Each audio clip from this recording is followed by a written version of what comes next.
Demi bisa merampok tanah rakyat, dia mengatakan, rakyat itu hanya punya hak pakai. Sebenarnya semua adalah tanah negara.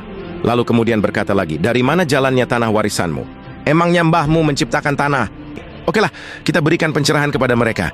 Syarat terbentuknya sebuah negara hanya dua.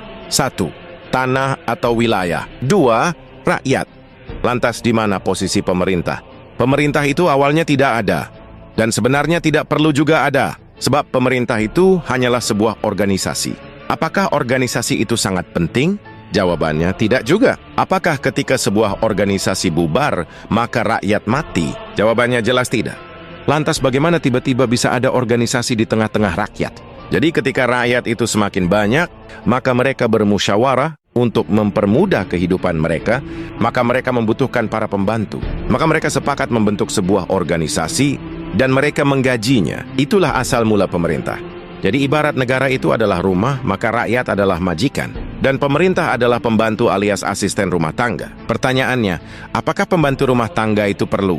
Ya, perlu juga sih. Karena akan mempermudah kehidupan kita. Tapi apakah kita akan mati? Atau tidak akan makan jika pembantu tidak ada? Ya, jelas tidaklah. Kan kita bisa masak sendiri atau beli dari rumah makan. Jadi seperti itulah peranan pemerintah di tengah-tengah rakyat. Nah, masalahnya para pelayan di negara kita ini dari awalnya sudah sangat culas. Jadi mereka sering menyamakan pemerintah sama dengan negara. Disinilah awal mula kesesatannya.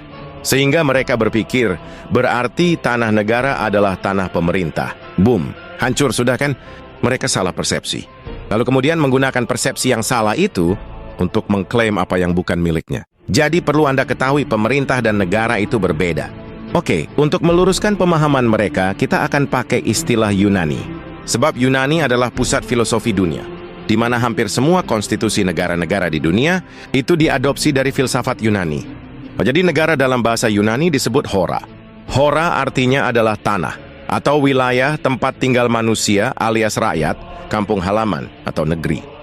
Kemudian rakyat dalam bahasa Yunani disebut demos. Nah, jadi jika Anda menyebutkan kata demokrasi atau negara demokrasi, itu artinya kedaulatan rakyat. Sebab demokrasi berasal dari dua kata, yaitu demos dan kratos. Demos artinya rakyat. Kratos artinya majikan, pemilik, pencipta, tuan, dewa, ataupun Tuhan.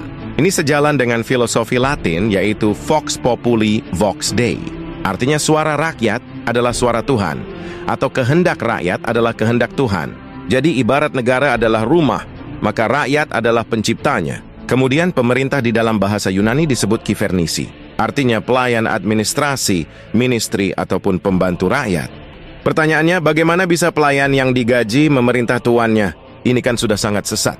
Jadi kesesatan paradigma inilah yang membuat para pelayan rakyat itu semakin jauh dari fungsinya. Harusnya sebagai pelayan mereka berlutut pada majikan. Tapi sekarang akibat kekeliruan dan kesesatan, tiba-tiba kaki pelayan itu malah diletakkan di atas kepala majikannya. Jadi jika bangsa ini ingin selamat, maka kita harus melakukan revolusi kesadaran.